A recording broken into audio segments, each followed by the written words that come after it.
They also put forward possible solutions. In the medium term, we want you to give accelerated attention to the PIB, because where we disagree slightly with the Honorable Minister is that the end result should be deregulation.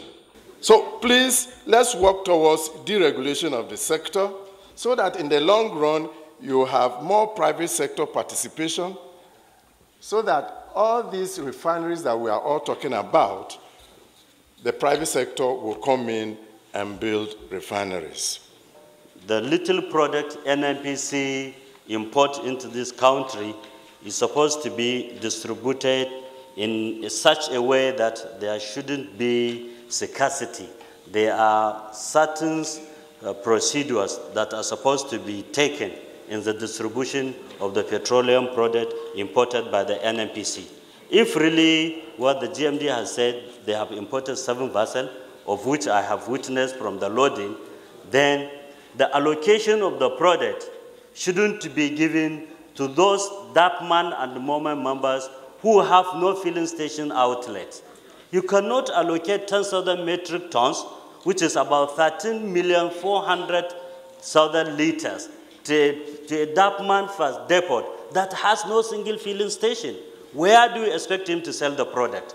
Automatically and definitely, he is selling the product outside the market. And those who are buying the product from him above the required agreed selling price. And those who buy the product, they need to take it back to their own filling station outlet and have to sell it at a price above the 145 naira for their filling stations to operate.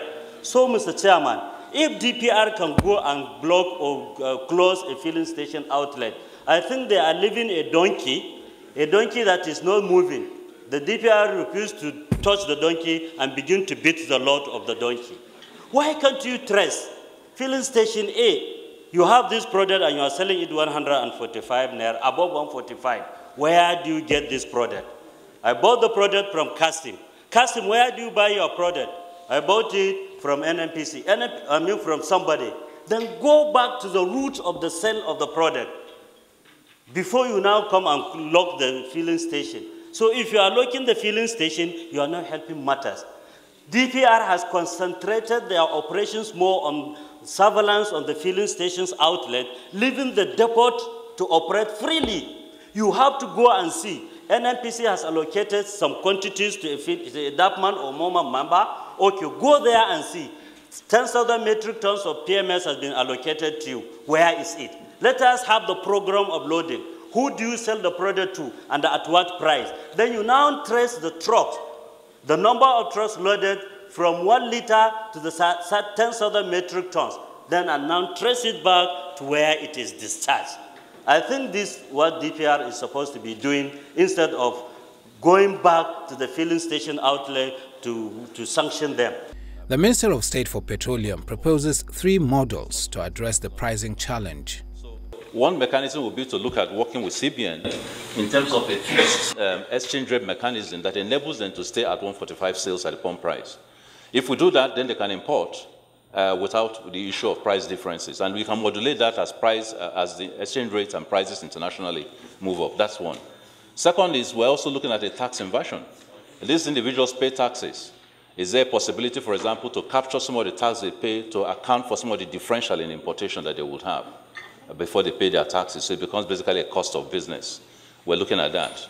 We're also looking at the potential, for example, of whether you could theoretically respect the 145 price and have a plural pricing system.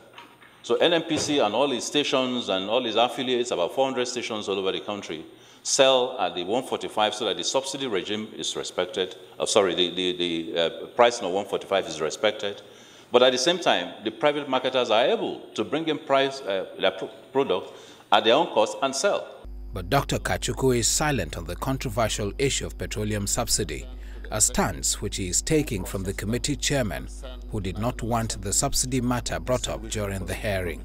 The committee chairman, however, makes a clarification. The insinuation that payment of is it DAPMA or whatever, the other marketers is lying in the National Assembly is not correct, because DAPMA doesn't send request of payment to National Assembly. Requests are sent to the executive, who process them and send to National Assembly for appropriation or approval. So until the National Assembly receives such requests, there is nothing National Assembly can do. At any rate, the Senate spokesperson, who is also in this committee today, Senator Dr. Aliu Sabi Abdullahi from Niger, has issued a statement, official statement yesterday, that there is no such claim before National Assembly. So this impression should be corrected. It should not be part of the problems that caused the fuel scarcity in the country. If the non-payment is a contributory factor to the fuel scarcity, then it is not from National Assembly. It is not with us. Beyond addressing pricing issues of fuel once and for all, and dealing with diversion of the products to neighboring countries, ultimately, government needs to get the refineries working, as it is an anomaly that a major oil-producing country like Nigeria does not have any refinery working at optimum capacity.